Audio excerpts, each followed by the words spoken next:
আমাদের দুর্ভাগ্য, আমরা হতভাগা যে আমাদের যুবকদের মুখ থেকে আল্লাহু আকবরের স্লোগান কেড়ে নিয়েছি। এখন আর যুবকেরা যেখানেই স্লোগান দেয় আল্লাহর নামে স্লোগান দেয় না, অমুকের জয় আসছে না নাই, অমুকের সৈনিক স্লোগান আছে না নাই। আচ্ছা মুরিব্বিরা বলেন, একটা সময় রাজনৈতিক দল যার যেটাই ছিল না কেন, কোথাও স্লোগান বা কোথাও নারা লাগাইলে আগে আল্লাহ আকবরের নারা লাগাইতো, কথা ঠিক না বেঠিক? এমনকি রাজনৈতিক দলের পোস্টারেরও শুরুতে লেখা থাকতো নারায়ে তাকবীর। মাইকিং যখন করতো শুরু করতো নারায়ে তাকবীর আল্লাহু আকবার, কথা ঠিক না বেঠিক? আজকাল আছে স্লোগান দেয় অমুকের জয়, অমুকের সৈনিক, মাইকিংও শুরু করে এটা দিয়ে। পোস্টার যে লাগায় পোস্টারের শুরুতেও আল্লাহু আকবার নারায়ে তাকবীর থাকে না, কথা ঠিক না বেঠিক? আমাদের মুসলমান যুবকেরা নিজের স্লোগানটা ভুলে যাচ্ছে, অথচ দেখেন পৌত্তলিক, মূর্তি পূজারী, রাম পূজারী, বাম পূজারী, তারা কিন্তু তাদের স্লোগান আগের চাইতে বড় চেতনা দিয়া শক্তিশালী হয়ে দিচ্ছে। আমি অবাক হয়েছি, এই তো আপনাদের বিভাগিত চট্টগ্রাম, স্লোগান দিও না, মঞ্চে কোনো স্লোগান হবে না। আচ্ছা, ইসকনের একটা সন্ত্রাসী গ্রেফতার হয়েছে না, নাম কি? চিন্ময় প্রভু, প্রভু নাম কি? এই mobile man, sit down, sit down, বুঝছি, ইংরেজিতে বলতে হবে। এখন প্রভু আছে কই? ওদের প্রভু জেলেও থাকে। আরে মানুষ আবার মানুষের প্রভু কেমনে হয়? কেমনে হয়? আর তার নামে রেখে দিছে প্রভু। আল্লাহ মাফ করুন, তারা তো তাদের প্রভুরে সৃষ্টি করে, তারা তাদের ভগবান সৃষ্টি করে, কথা ঠিক না বেটি? ভগবানের নাক বানায়, ভগবানের কান বানায়, বানায় কি বানায় না?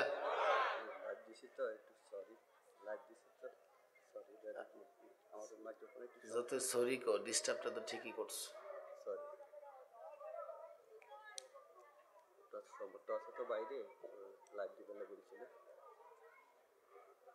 থাকবো, এটা লাগাই গেছো। আরে বোকারে, যাও তুমি লাইভ আগে দেও নেই, বুঝা গেছে। আল্লাহ, ওরা ওদের খোদার নাক বানায় কিনা, হাত পা বানায় কিনা, এরপরে ওদের খোদা কি সোজা হয়ে দাঁড়ায় থাকতে পারে? না, পিছনে কোনো কিছু ব্যবহার করা লাগে।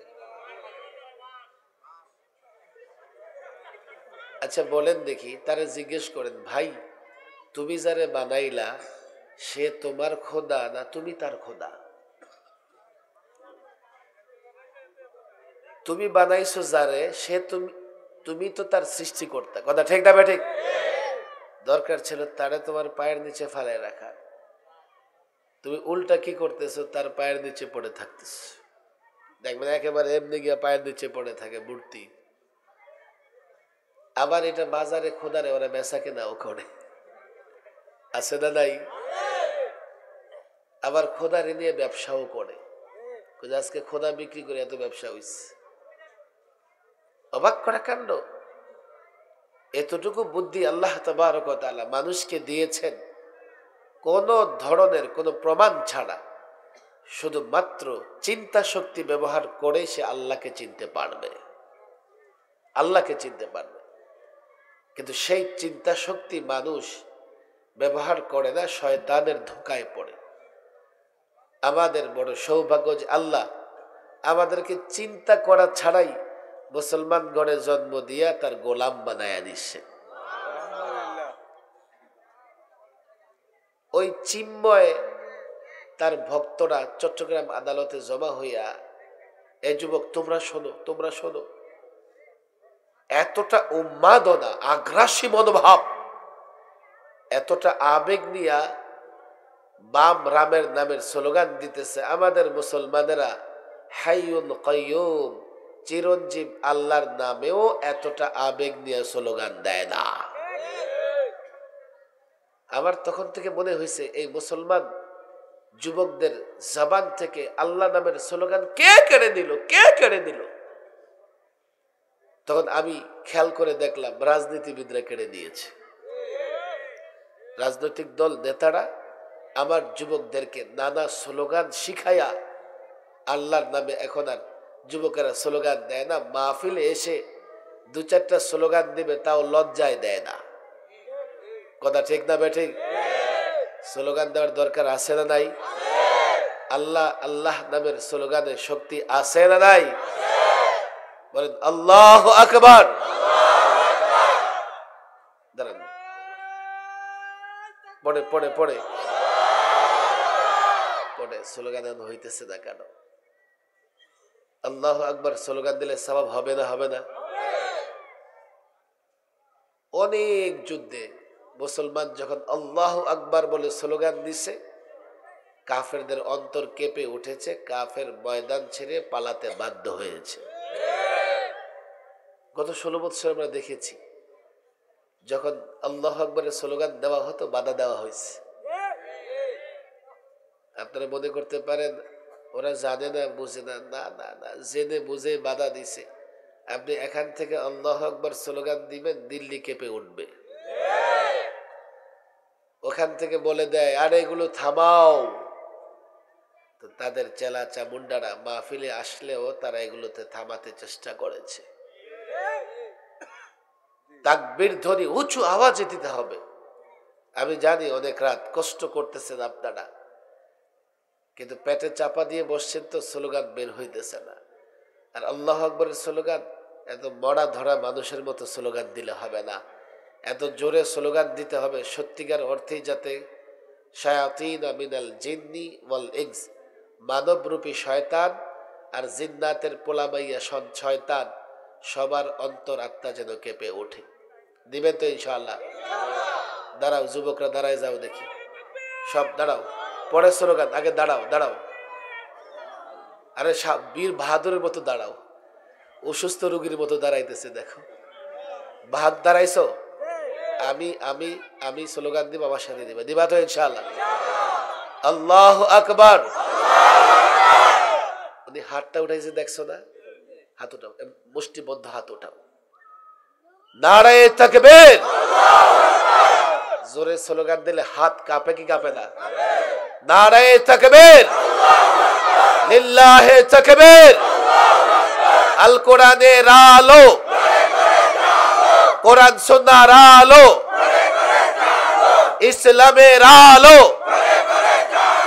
আলেম ওলামা যেখানে,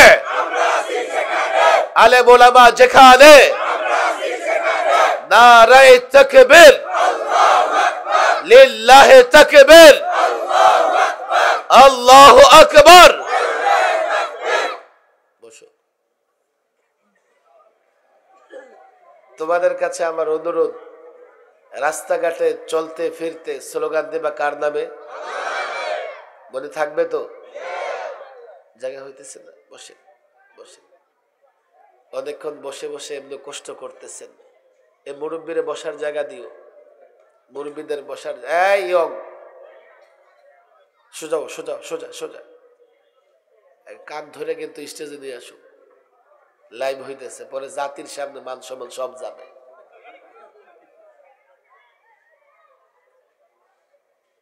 আলোচনা করার তো অনেক বিষয় আছে, যেহেতু লক্ষ্মীপুর সদর, আমি লম্বা কথা বলবো না। আমি যে এই অসুস্থ অবস্থায় মাহফিলে আসছি, আমার মতলব আছে না নাই?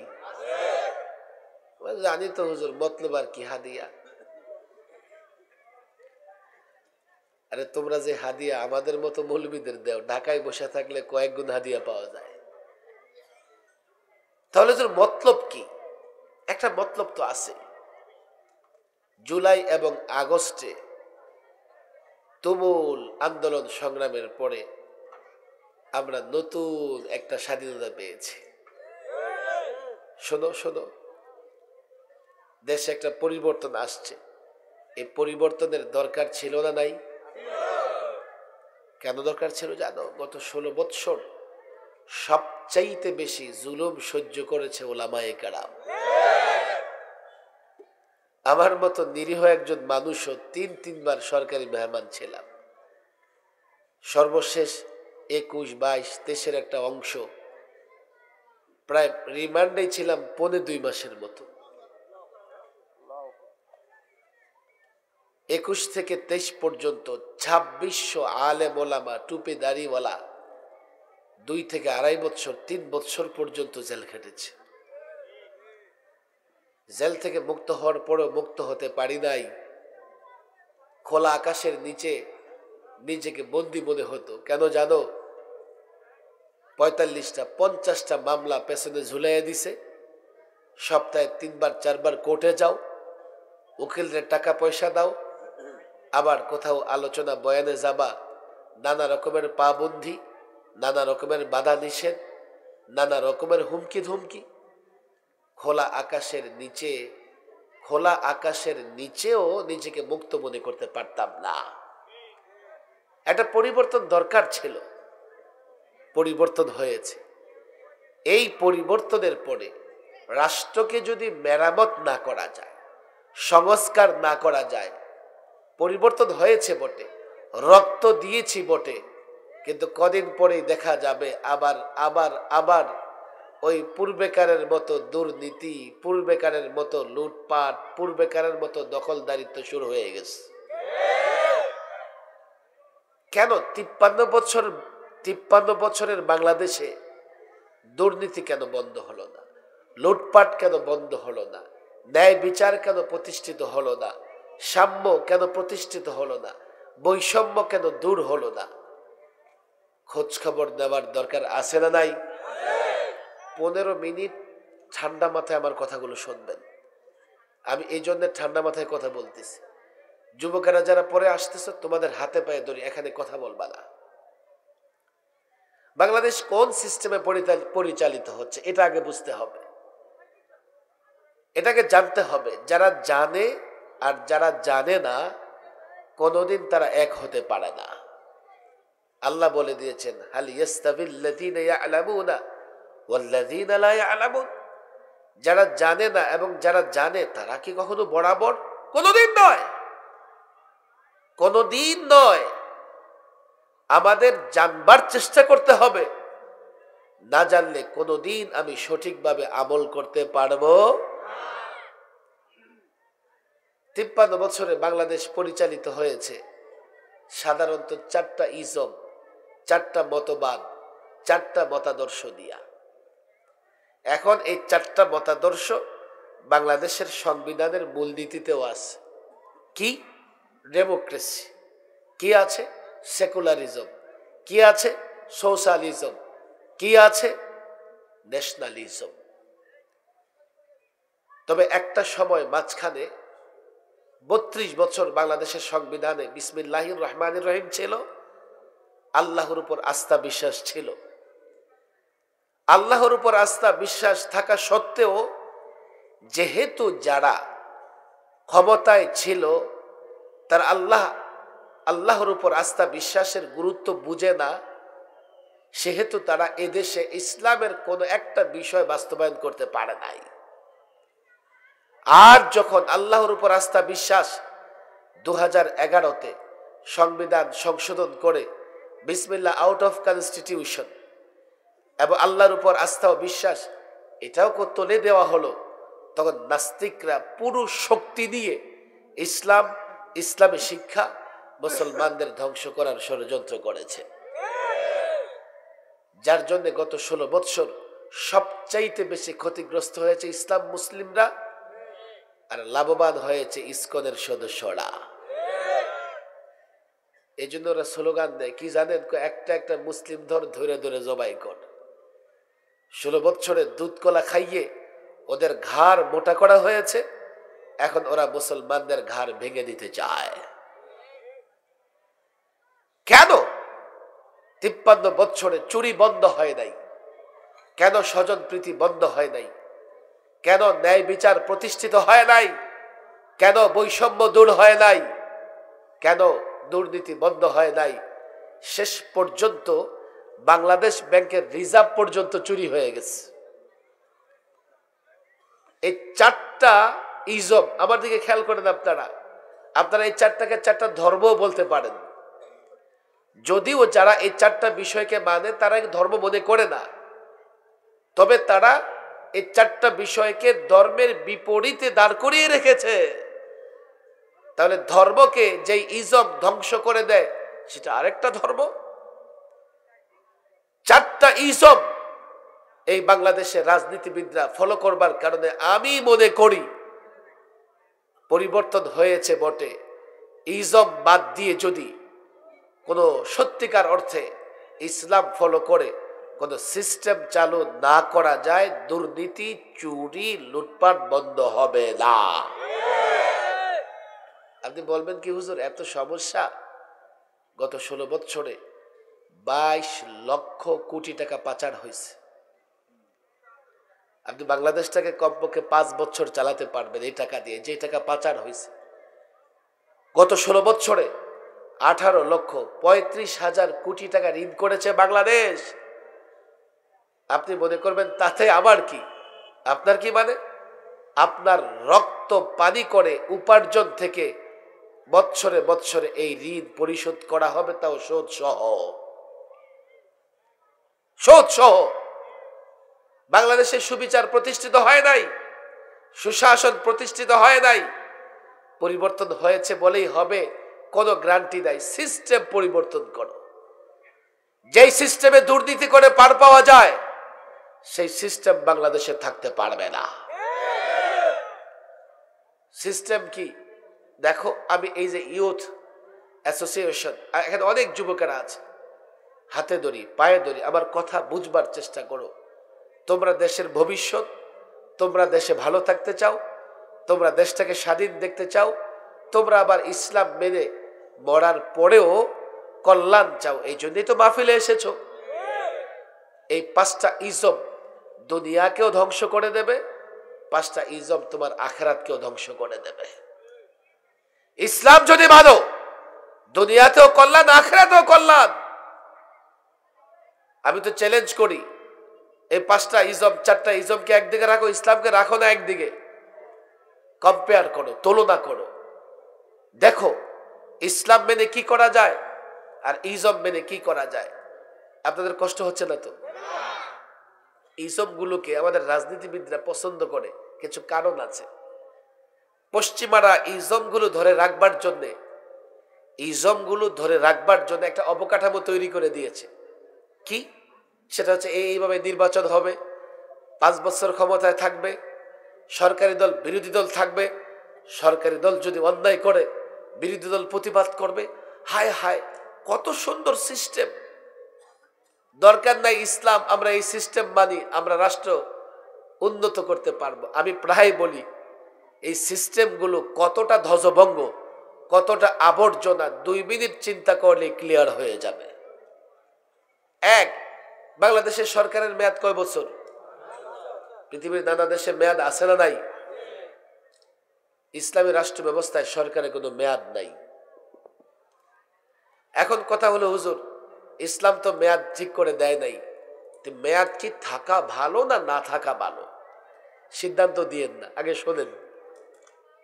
যদি মেয়াদ থাকে কোনো সরকারের আর 5 বছরের জন্য কোন অর্থ পাচারকারী ক্ষমতায় বসে যায়, 5 বছর অর্থ পাচার করবে, যেদিন মেয়াদ শেষ এর আগে দেশ ছেড়ে পালাবে। এই যে 22 লক্ষ কোটি টাকা পাচার হয়েছে, পাচারকারীরা আছে না পালাইছে? যান ধরে নিয়ে আসেন, যান। বলে হুজুর একদিন ফিরবে না, আবার তারা সেদিনের আশায় আছে যেদিন ফিরলে তাদের অর্থ পাচারের বিচার হবে না। কথা ঠিক না বেঠিক? যদি 5 বছরের জন্য কোন জালেমকে আপনি ক্ষমতা দিয়ে দেন, খেয়াল করেন, সে জালেম 5 বছর ক্ষমতায় থাকবে আর জুলুম করবে, 5 বছর আপনাকে জেলখানায় রাখবে, ইচ্ছা মতো কিলাবে। তা আপনি যে মেয়াদ দিয়ে দিলেন, এই মেয়াদে তো তাকে সার্টিফিকেট দিয়ে দিলেন যে ইচ্ছা মতো আমাকে কিলাও। ইসলামের রাষ্ট্র ব্যবস্থায় মেয়াদ নাই। হুজুর এটা কেমনে কল্যাণকর হবে? শোনেন, সরকার যদি কোরআন সুন্নাহ মেনে জনগণের কল্যাণের জন্য কাজ করে, দরকার কি তারা ক্ষমতা থেকে নামানোর? বলেন দরকার কি? 50 বছর থাকুক, মানুষের কল্যাণের জন্য কাজ করুক। আর যদি মানুষের কল্যাণের জন্য কাজ করে 5 বছর নয় 5 ঘন্টা তাকে ক্ষমতায় থাকতে দেওয়া যাবে না। এবার বলেন মেয়াদ থাকা ভালো না না থাকা ভালো? একটা প্রশ্ন কিন্তু আপনাদের ভেতরে ঘুরতেছে, কি হুজুর আপনি 5 ঘন্টার মধ্যে কেমনে নামাবেন? কেন, তোমরা কি 5 বছরে নামাইতে পারছো? 5 বছরে নামাইতে পারো নাই। 5 ঘন্টার মধ্যে নামানোর চেষ্টা করতে হবে। যেমন তোমরা 5 বছর পরে আবার 5 বছরের জন্য চেষ্টা করেছো। বেটার হচ্ছে এটা, শাসক যদি কোরআন সুন্নাহ মেনে জনগণের কল্যাণের জন্য কাজ করে, ক্ষমতা ছাড়বার দরকার নাই। এই যে পশ্চিমারা 5 বছরের মেয়াদ দিয়ে আমাদের ভেতরে আজীবনের জন্য ঝগড়াঝাটির পরিবেশ তৈরি করে দিয়েছে। হচ্ছে কি 53 বছরের বাংলাদেশে এই মেয়াদ শেষ, মেয়াদ শুরু, ক্ষমতায় থাকা শুরু, ক্ষমতায় থাকা শেষ, ক্ষমতায় যাব, ক্ষমতা থেকে নামাবো, এর জন্য এতটা লাশ পড়েছে, এতটা রক্ত ঝরেছে। কোন দেশের যুদ্ধেও এতটা লাশ পড়ে না, এতটা রক্ত ঝরে না। এই মেয়াদের কক্ষই সংঘর্ষ হয়েছে, এত ভাঙচুর হয়েছে, দেশ এতটা ক্ষতিগ্রস্ত হয়েছে, গাড়ি এতটা ভাঙচুর হয়েছে। জাপান 1 বছরে এত গাড়ি তৈরি করে না, প্রস্তুত করে না। কোনদিন সমাধান আসবে না, কোনদিন আসবে না। আমরা দেশ হিসেবে পিছিয়ে যাচ্ছি, অথচ আমার দেশের ইঞ্চি ইঞ্চি মাটি স্বর্ণ, স্বর্ণ। কথা ঠিক না বেঠিক? হুজুর কেমনে স্বর্ণ? স্বর্ণের চাইতে দামি। স্বর্ণ খাওয়া যায় না, গিলা যায় না। আরবে গিয়ে দেখো 400, 500, 1000 কিলোমিটার রাস্তার পাশে এমন একটা বৃক্ষ নাই যে বৃক্ষের নিচে তুমি একটু ছায়া নিবা, ছায়া গ্রহণ করবা। আর বাংলাদেশে এখানে যদি এখন একটা কলা গাছ লাগাইয়া দাও, 3 মাস 6 মাস পরে কলা খাইয়া জীবনযাপন করতে পারবা। স্বর্ণের চাইতে দামি আমার দেশের মাটি, আমার দেশের মানুষ পরিশ্রমী, আমার দেশের মাটির নিচে খনিজ সম্পদ। তারপরেও 53 বছরে আমাদের কি উন্নতি হয়েছে? 53 বছর আমাদের পরে স্বাধীন হয়েছে এমন অনেক দেশ যেখানে আমাদের যুবকেরা চাকরি করবার জন্য লক্ষ টাকা খরচ করে পাড়ি জমায়। কেন পরিবর্তন হয় না? বাধা হচ্ছে দুর্নীতি। কথা ঠিক না বেঠিক? 2 বলেন কয় নাম্বার? প্রচলিত রাষ্ট্র ব্যবস্থায় সরকারি দল বিরোধী দল আছে না নাই? ইসলামী রাষ্ট্র ব্যবস্থায় সরকারি দল বিরোধী দল নাই। পশ্চিমারা আপনাদের বলতেছে কি, আপনাদের বলতে রাজনীতিবিদদের, দেখো এই সিস্টেমের জবাবদিহিতা আছে। কেমনে জবাবদিহিতা আছে? সরকার যদি কি করে, উল্টাপাল্টা করে, বিরোধী দল বিরোধিতা করে, সরকারকে ঠিক করবে। এই জন্যে রাষ্ট্র খরচ বিরোধী দলীয় নেতারও বহন করে। অবাক হবেন আপনারা, বিরোধী দলীয় সংসদ সদস্যকে রাষ্ট্র ভাতা দেয়। কেন? উভয়ে মিলে রাষ্ট্র চালাবে। বাস্তবতা কি জানেন? বাস্তবতা হচ্ছে সরকারি দলের কাজ হচ্ছে সরকার যাহা কিছু করে না কেন সবকিছুকে সমর্থন করে। কথা ঠিক না বেঠিক? এমনকি কোরআন সুন্নাহর বাইরে গিয়ে অনেক আইন অতীতে সরকারেরা করেছে, তখনও আমরা দেখেছি সরকার যা করেছে কোরআন সুন্নাহ বিরোধী হলেও সরকারি দলের লোকেরা আর প্রতিবাদ করে না। বাংলাদেশে বিরোধী দলের কাজটা কি? বিরোধী দলের কাজ হচ্ছে 5 বছর পরে তার ক্ষমতায় আসতে হবে। এজন্য সরকার যত ভালো কিছু করে দেখে না, আর সরকার যদি দুর্বল কিছু সাইড পায় এগুলো জনগণের কাছে বলতে থাকে। অর্থাৎ বিরোধী দলের কাজ হচ্ছে সরকারের বিরোধিতা করা। ইসলামের রাষ্ট্র ব্যবস্থায় সরকারি দল বিরোধী দল নাই। কেন জানেন? সরকার যদি ভালো কাজ করে, কোরআন সুন্নাহ মেনে কাজ করে, জনগণের কল্যাণে কাজ করে, প্রত্যেকটা জনতার উপর ওয়াজিব হয়ে যায় সরকারের আনুগত্য করা। এখানে বিরোধী দলের হওয়ার সুযোগ নাই। আর সরকার যদি কোরআন সুন্নাহ মেনে কাজ না করে, ভালো করে বুঝবেন, ভালো করে বুঝবেন, কোরআন সুন্নাহ মেনে জনতার কল্যাণে কাজ না করে সরকারি দল হওয়ার সুযোগ নাই। সকলকে বিরোধী দল হয়ে সরকারের অন্যায় কাজের প্রতিবাদ করতে হবে। কথা ক্লিয়ার। 3, প্রচলিত রাষ্ট্র ব্যবস্থায় প্রার্থী হওয়ার সুযোগ আছে।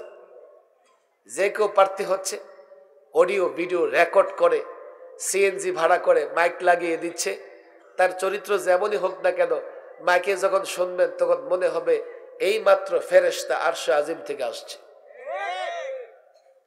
অমুকের চরিত্র ফুলের মতো পবিত্র, অমুকের 2 নয়ন শুধুমাত্র উন্নয়ন। কথা ঠিক না বেঠিক? এই যুবকেরা শোনো, ইসলামের রাষ্ট্র ব্যবস্থা কি বলে? প্রার্থী কেন হবা? জনগণ জানে কার চরিত্র ভালো, কার চরিত্র মন্দ। জনগণ বাছাই করবে, বাছাই করবে শিক্ষিত সমাজ।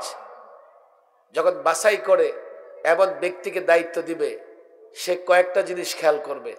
আগে থেকে তার চরিত্র ভালো, দ্বিতীয়ত তার 1 পয়সা খরচ করতে হয় নাই।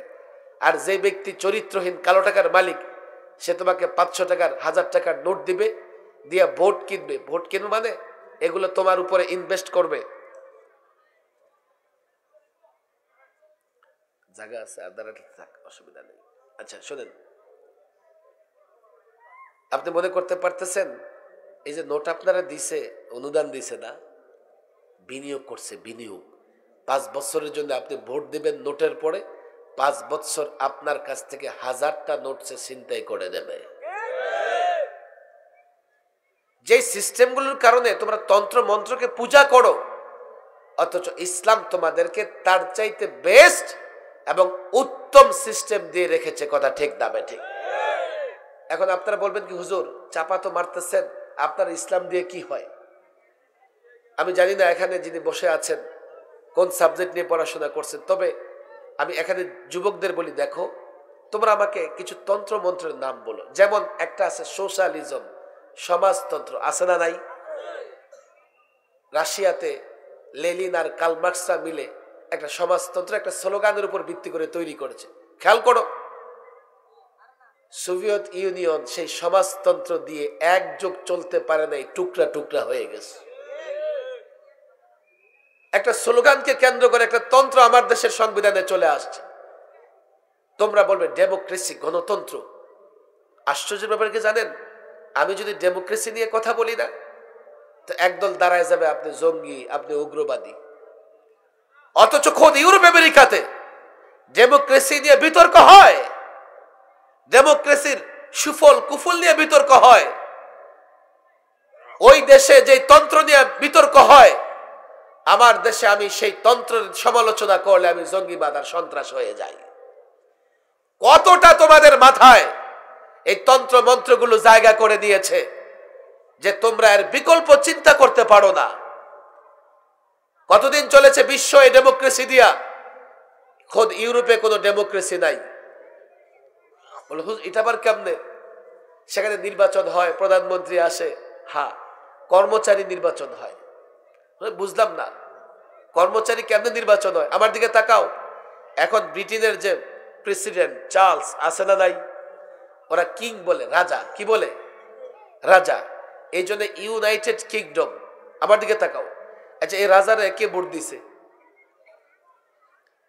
রাজারে কিন্তু কেউ ভোট দিয়ে রাজা বানায় নাই, সে বংশানুক্রমে রাজা হয়েছে। তাহলে ডেমোক্রেসি কোথায়? জনগণ তো তাকে ভোট দেয় নাই। বলবে হুজুর প্রধানমন্ত্রী তো ভোটে নির্বাচন হয়েছে। আরে প্রধানমন্ত্রী, মূল ব্যক্তির নির্বাচন লাগে না। প্রধানমন্ত্রী একজন নির্বাচিত হয় বটে, মূল ব্যক্তির কথা ছাড়া চলতে পারে না। তাহলে জনগণের, তোমরা যেটা বলো জনগণের মতামত, এর প্রতিফলন তো মূল জায়গায় নাই। শিক্ষিত যুবক তোমাদের বলি, আমি দেখো তোমার আমেরিকার প্রসঙ্গ টানবা, আমারে বলো আমেরিকার নির্বাচন সিস্টেম বুঝতে এখনো সময় লাগবে, তোমাদের এখনো সময় লাগবে। পৃথিবীর নানা দেশে ডেমোক্রেসি, তারপরেও যদি আমি ধরে নেই আমেরিকায় ডেমোক্রেসি প্রতিষ্ঠিত হয়েছে, কয়দিন ধরে আমেরিকা ডেমোক্রেসি দিয়ে চলতেছে। ভারতকে বলা হয় গণতান্ত্রিক রাষ্ট্রগুলোর মধ্যে বৃহৎ রাষ্ট্র। ভারতে কয়দিন ধরে গণতন্ত্র চলতেছে? আরে ভারত তো কিছুদিন আগে আমরা শাসন করছি। ইংরেজদের আগে ভারত শাসন করেছে মোগলরা। অন্তত মোগল মুসলিম শাসকরা 400 ইয়ার্স, 400 বছর ভারত শাসন করেছে। ইংরেজ শাসন করেছে, এরপরে একটা গণতান্ত্রিক 47 ক বছর হয় 47 থেকে এখন 100 বছর ধরো, সর্বোচ্চ 100 বছর ধরো। তুমি জানো ইসলাম দিয়ে পৃথিবী কতদিন শাসন হয়েছে? শুধুমাত্র স্পেন, ইউরোপ, আরব মুসলিম যুবকেরা 782 বছর স্পেন ইউরোপ মুসলমানেরা ইসলাম দিয়ে শাসন করেছে। 1000 বছর গোটা দুনিয়া শাসন করেছে।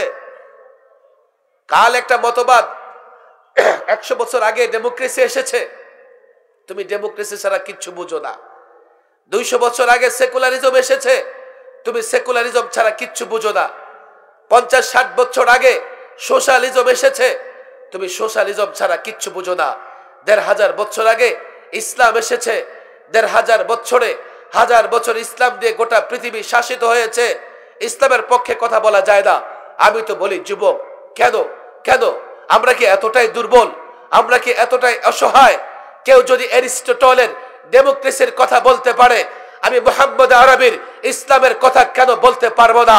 কেউ যদি জন লকের সেকুলারিজমের কথা বলতে পারে, আমি আল্লাহর পয়গম্বরের আদর্শের কথা কেন বলতে পারবো না?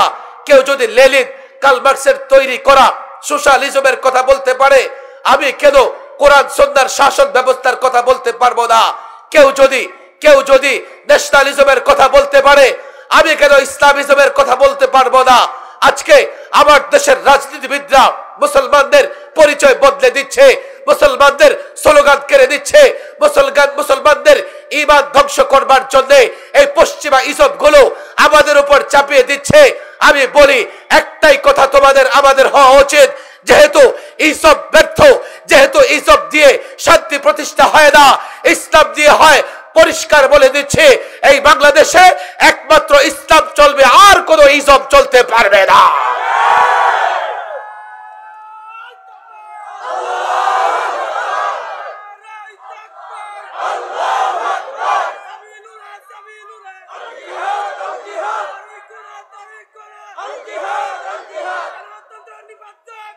আমার রাজনীতিবিদ ভাইরা বলবেন কি, হুজুর কে বলছে? আমরা তো ইসলাম মানি।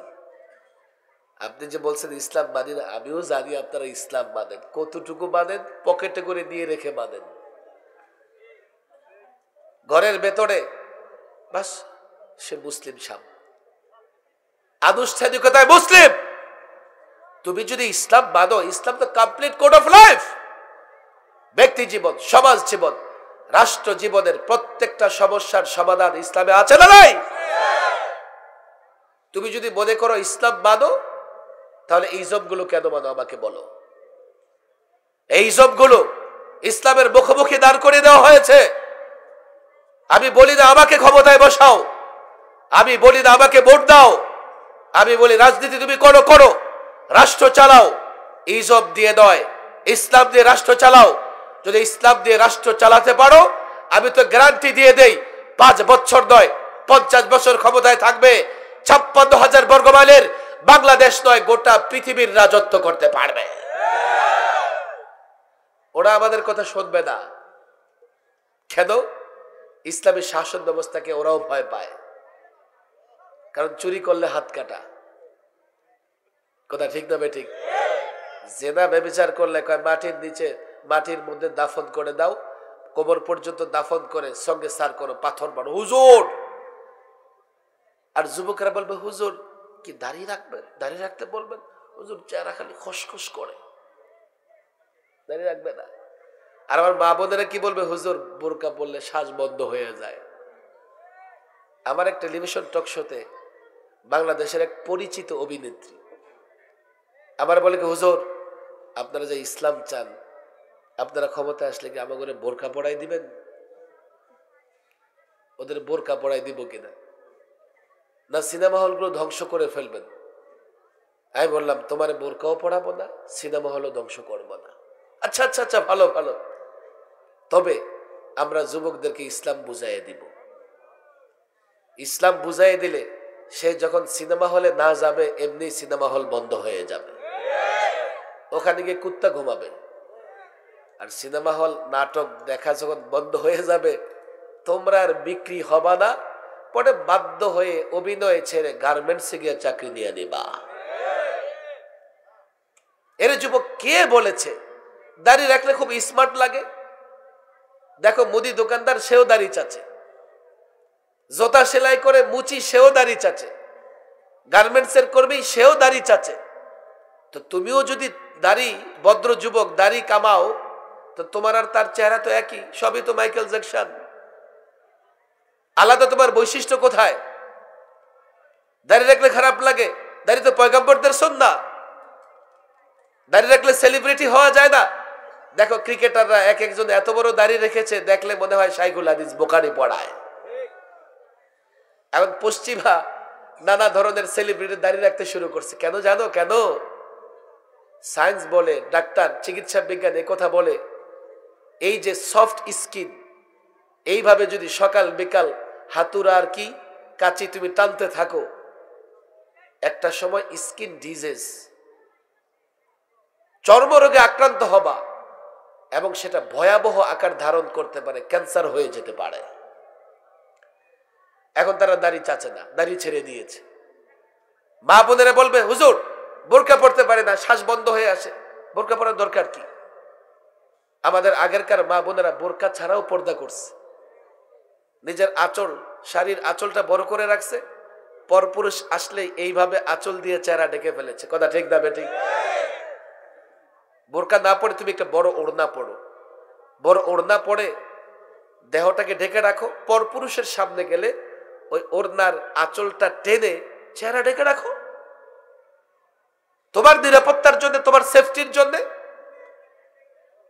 এগুলো কোনোটাই কষ্টকর কাজ নয়। আমরা যুবক তোমাদেরকে ইসলাম বুঝাইতে পারি নাই। আমি মাহফিল আসা যুবকদের বলি, দেখো ইসলামের একটা রাজনৈতিক বড় দর্শন আছে। তুমি যদি ইসলামিক দর্শন মেনে রাজনীতি করো, মাথা উঁচু করে দাঁড়ায় থাকতে পারবে। আর না, তোমার দেশ যতটা বিপজ্জনক অবস্থায় আছে, কাল এই দেশটাকেও হেফাজত করতে পারবে না। আমি মাহফিলে আসা যুবকদের প্রায় বলি, রাজনীতি করো। মসজিদের যুবকদের আমি মসজিদে বলি, রাজনীতি করো তোমরা। বলে কি হুজুর এই নোংরা কাজ আপনি করতে বলেন? আমি বলি, হ্যাঁ নোংরা কাজ। তুমি যদি রাজনীতি না করো, তো নোংরা মানুষেরা নোংরা কাজ করে চেয়ারে বসে যাবে। তখন তুমি চারিত্রিক সার্টিফিকেট আনতে যাবে এমন ব্যক্তির কাছে যার নিজেরই চরিত্রের বালাই নাই। জন্ম সনদ আনতে যাবে এমন ব্যক্তির কাছে যার জন্মের ঠিক ঠিকানা নাই। বিপদে পড়লে ইয়াবাখোরের কাছে নত জানু হবা। দুঃখজনক কথা, বাংলাদেশে গত 16 বছরে আমরা ইয়াবা ব্যবসায়ীকেও এমপি হতে দেখেছি, গাঞ্জাখোর এমপি হয়েছে, ফেন্সিডিলখোর মেম্বার চেয়ারম্যান হয়েছে। অভাব নাই। কথা ঠিক না বেঠে? তুমি যদি রাজনীতি না করো, সমাজে মাথা উঁচু করে দাঁড়াতে পারবে না। তবে প্রচলিত রাজনীতি করলে আমার কোনো গ্যারান্টি নাই। ইসলামী রাজনীতি যদি করো, দেখো এক মুহূর্ত শাসন কার্য পরিচালনা করা 1000 বছর হাত পা টিপে আন্দোলন সংগ্রাম করার চাইতে শক্তিশালী। দেশে আন্দোলন হয় না? কত আন্দোলন সংগ্রামিত হয়। রাষ্ট্র ক্ষমতায় যদি তোমার মতো স্বচ্ছ যুবকেরা, ইসলাম প্রেমিক যুবকেরা বসে, 1000 বছর নয়, একটা বছর থাকলে ইসলাম মুসলমান দেশের এতটা উপকার হবে, প্রচলিত ইজমে যারা বিশ্বাসী 1000 বছর রাষ্ট্র ক্ষমতায় থাকলেও এতটা উপকার হবে না। আমি তোমাদের বলি, দেখো ইসলামটা ধরো, ইসলামটা মানো। এই মাহফিলে এইভাবে এসেছো, আলেমদের নিঃসন্দেহে মহব্বত করো। এত রাতে হাজার হাজার মানুষ, আলেমদের তোমরা মহব্বত করো। এই মহব্বতের মূল্য দিতে হলে আমি বলি না যে আমাকেই ফলো করো, ওলামায়ে কেরামের সঙ্গে থাকো। এবং দেশে এই পরিবর্তনের পরে একটা সংস্কার এমন দরকার, আমি জানি না সেই সংস্কার হবে কিনা। সিস্টেম পরিবর্তন করো। সিস্টেম পরিবর্তন করে যারা ক্ষমতায় আসবে, কোনোভাবে যেন চুরি করতে না পারে, কোনোভাবে যেন দুর্নীতি না করতে পারে, কোনোভাবে যেন ইসলামের বিরুদ্ধে কোনো পদক্ষেপ নিতে না পারে। কথা ঠিক না বেঠিক? লক্ষ্মীপুর, আমার লাস্ট কথা, লক্ষ্মীপুরের একজন বুজুর্গ আলেম, একজন কিংবদন্তি রাজনীতিবিদ, বুজুর্গ আলেম, কিংবদন্তি রাজনীতিবিদ, ধূমকেতুর মতো 80 বছরে রাজনীতির ময়দানে এসে তওবার রাজনীতির ডাক দিয়েছিলেন। নাম কি? হাফিজ হুজুর রাহিমাহুল্লাহ। প্রেসিডেন্ট নির্বাচন করেছিলেন, মনে আছে আপনাদের? আপনারা লক্ষ্মীপুরের না? সন্দেহ হইতেছে তো। নাম কি? মোহাম্মদুল্লাহ। আপনাদের কষ্ট হইতেছে? মোহাম্মদুল্লাহ হাফিজি, বলেন মোহাম্মদুল্লাহ। 80 বছর বয়সে প্রথমে তওবার রাজনীতিতে ডাক দিচ্ছেন। বলছে তোমরা যেই তন্ত্র মন্ত্র মেনে রাজনীতি করো, এগুলো দিয়ে দেশে কল্যাণ আসবে না। খেলাফত প্রতিষ্ঠার ডাক দিলেন, খেলাফত প্রতিষ্ঠা করো, দেশে শান্তি আসবে। হাফিজ হুজুর চলে গেছে, 30 বছরেরও অধিক হয়ে গেছে। আজ পর্যন্ত এই তন্ত্র মন্ত্র মেনে বাংলাদেশে শান্তি প্রতিষ্ঠা হয়েছে? আমি লক্ষ্মীপুরে এই কথাগুলো বারবার কেন বলি? যেই নেতার যে এলাকায় জন্ম, সেই নেতার সেই এলাকায় সাপোর্টার বেশি। রংপুরে বঙ্গা এলাকায় এরশাদ সাহেবের সাপোর্টার বেশি, বগুড়াতে প্রেসিডেন্ট জিয়াউর রহমানের সাপোর্টার বেশি, আবার হিন্দুস্তান গোপালগঞ্জে এখানে আবার শেখ মুজিবুর রহমানের সাপোর্টার বেশি। লক্ষ্মীপুরে হাফিজি হুজুরের সাপোর্টার বেশি থাকা দরকার ছিল। আমাদের পোড়া কপাল, হাফিজ হুজুরের চিনিই তো না। হাফিজ হুজুরের নেতৃত্বে এক বাক্যে বাংলাদেশের সব আলেমরা কাজ করেছে। হাফিজ হুজুরের প্রেসিডেন্ট নির্বাচনে সব কাজ করেছে। হাফিজ হুজুর যদি খেলাফতের ডাক না দিয়ে যেতেন, আমরা আজকে খেলাফত প্রতিষ্ঠায় কাজ করতে পারতাম না। আমি আপনাদের কাছে বলি, হাফিজ হুজুর যে কাজ করেছেন, এই সূত্র ধরে আল্লামা মুফতি আমিন রহিমাহুল্লাহ কাজ করেছেন। মুফতি আমিন রহিমাহুল্লাহ নাম শুনেছেন তো? ওই বাহাদুর যাকে 21 মাস গৃহবন্দী রেখে তিলে তিলে মৃত্যুর দিকে ঠেলে দেওয়া হয়েছিল। জীবনের কোনো একটা মুহূর্তে কোনো তাগুত, কোনো ফেসিবাদের কাছে মাথা নত করে নাই। ওই বাহাদুরের নাম আল্লামা মুফতি আমিনী। এই যে আমি বলছিলাম আমারও একটা মতলব আছে, আমার মতলব হচ্ছে এটাই, হাফিজ হুজুরের সেই খেলাফত প্রতিষ্ঠার আন্দোলন, মুফতি আমিন রহিমাহুল্লাহর সেই আন্দোলন সংগ্রাম অব্যাহত রেখে এই জমিনে কোরআন সুন্নাহর শাসন প্রতিষ্ঠা করতে চাই, খেলাফত প্রতিষ্ঠা করতে চাই, রাসূলুল্লাহর আদর্শ প্রতিষ্ঠা করতে চাই। যদি চাই আপনারা সহযোগিতা করবেন তো ইনশাআল্লাহ। আপনাদের সাথে আমার একটা আত্মীয়তার সম্পর্ক আছে না? সম্পর্কে আপনারা আবার কি হন? এর আত্মীয়তার সম্পর্ক হইল? হাফিজ হুজুর আবার কি হয় তাও জানেন না? এই খেয়াল করে উঠবেন না। সম্পর্কে আপনারা আমার শালা সম্বন্ধী হন। হইতেছে না হুজুর, এটা কেমন দেখা যায়, লজ্জা শরম লাগে। হাফিজ হুজুর আবার নানা শ্বশুর। হাফিজ হুজুরের জামাই আল্লামা মুফতি আমিন রহিমাহুল্লাহ। হাফিজ হুজুরের নাতনি বিয়ে করছে আমি, নানা শ্বশুর। আমি আপনাদের এলাকার জামাই। মামুনুল হক সাহেব না, হাফিজ হুজুর। মামুনুল হক সাহেবের নসব ভিন্ন। শাইখুল হাদিস আজিজুল হক রহিমাহুল্লাহর ছেলে মাওলানা মামুনুল হক। আমার কথা খেয়াল করেন, মুফতি আমিন রহিমাহুল্লাহ আমার শ্বশুর, হাফিজ হুজুর মুফতি আমিন রহিমাহুল্লাহর শ্বশুর। ক্লিয়ার বুঝেন নাই? হাফিজ হুজুরের মেয়ের ঘরের নাতিনি বিয়ে করছে আমি। হাফিজ হুজুর আমার দাদা শ্বশুর না? আমি কোথায় আসছি? শ্বশুর বাড়িতে আসি নাই? তো শ্বশুর বাড়িতে আসলে শ্বশুর বাড়ির লোকজন কি হয়?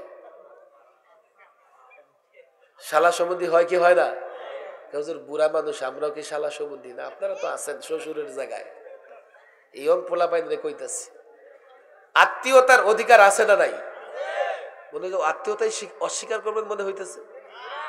কিরে যুবকেরা, আত্মীয়তার অধিকার আছে না নাই? কেমনে আছে জানেন? আহা, আত্মীয়তার সম্পর্কের উপর ভিত্তি করে ইসলামের সূচনা হয়েছে। সর্বপ্রথম কোন নারী ইসলাম গ্রহণ করেছেন?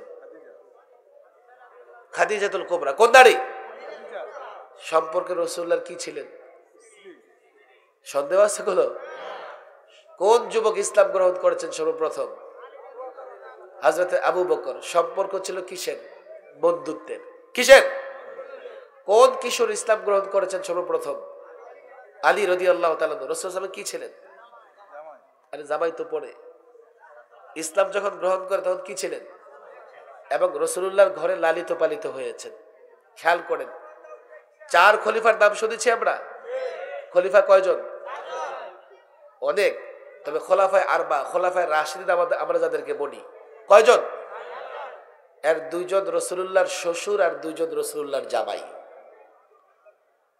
হযরত আবু বকর রাসূলুল্লাহর বলেন কি, হযরত ওমর, হযরত ওসমান জামাই। শুধু কি জামাই? দুই মেয়ের জামাই, একের পর এক দুটি বিয়ে করেছেন। হযরত আলী জামাই। তাহলে জামাই শ্বশুরের সম্পর্ক ছোট না বড়?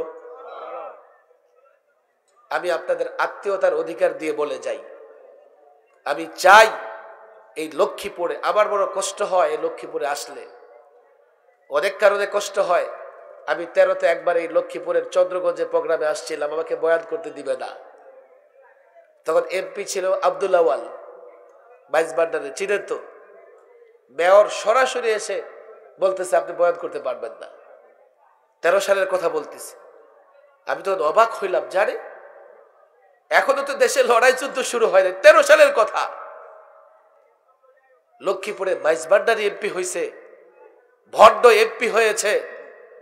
এই লক্ষ্মীপুরে ইসলামী শক্তির জাগরণ ততটা হয় নাই যতটা হাফিজি হুজুরের জন্মভূমি হওয়ার কারণে হওয়ার দরকার ছিল। আমি চাই যে লক্ষ্মীপুরে ইসলামের জাগরণ হবে, হাফিজি হুজুরের সেই জজবা, সেই চেতনা ধারণ করে আমরা এই জমিনে ইসলাম প্রতিষ্ঠা করার আন্দোলন করব তো ইনশাআল্লাহ। বলে হুজুর না, করতে চাই না, দেশ বাঁচাতে পারবেন না। দেশের মানুষ দুই ভাগে বিভক্ত, বস্তুবাদী আর ইমানবাদী, ইসলামবাদী। বস্তুবাদীরা দেশ হেফাজত করতে পারবে না। কেন পারবে না জানেন? বস্তুবাদী যখন দেখবে আগ্রাসন যে চালাচ্ছে আমার চেয়ে বড় দেশ, আগ্রাসন যে চালাচ্ছে তার বাহিনী শক্তিশালী, আগ্রাসন যারা চালাচ্ছে তার কাছে অ্যাটম বোমা আছে, সে নতজানু হবে, লড়াই করতে পারবে না। ইমানবাদী মনে করবে আল্লাহ সাহায্য করলে কোন দুশমন আমাকে পরাজিত করতে পারবে না। ইমানবাদীরা ময়দানে নামবে, ওরাই দেশ হেফাজত করবে, ওরাই দেশের পক্ষে লড়াই করবে। ইমানবাদী যদি হন দেশ হেফাজত করতে পারবে। দেশটা হেফাজত করবার দরকার কি? এজন্যই দরকার আছে, দেশ পেয়েছি ইসলামের জন্য। দেশ আক্রান্ত হলে ইসলাম আক্রান্ত হবে, দেশ আক্রান্ত হলে মসজিদ আক্রান্ত হবে, দেশ আক্রান্ত হলে মাদ্রাসা আক্রান্ত হবে, দেশ আক্রান্ত হলে আপনি আক্রান্ত হবেন, দেশ আক্রান্ত হলে ভাইয়ের ইজ্জত আক্রান্ত হবে, বোনের ইজ্জত আক্রান্ত হবে, মেয়ের ইজ্জত আক্রান্ত হবে। আল্লাহর কসম করে বলি, যে কোনো ভাবে দেশ হেফাজত করতে হবে।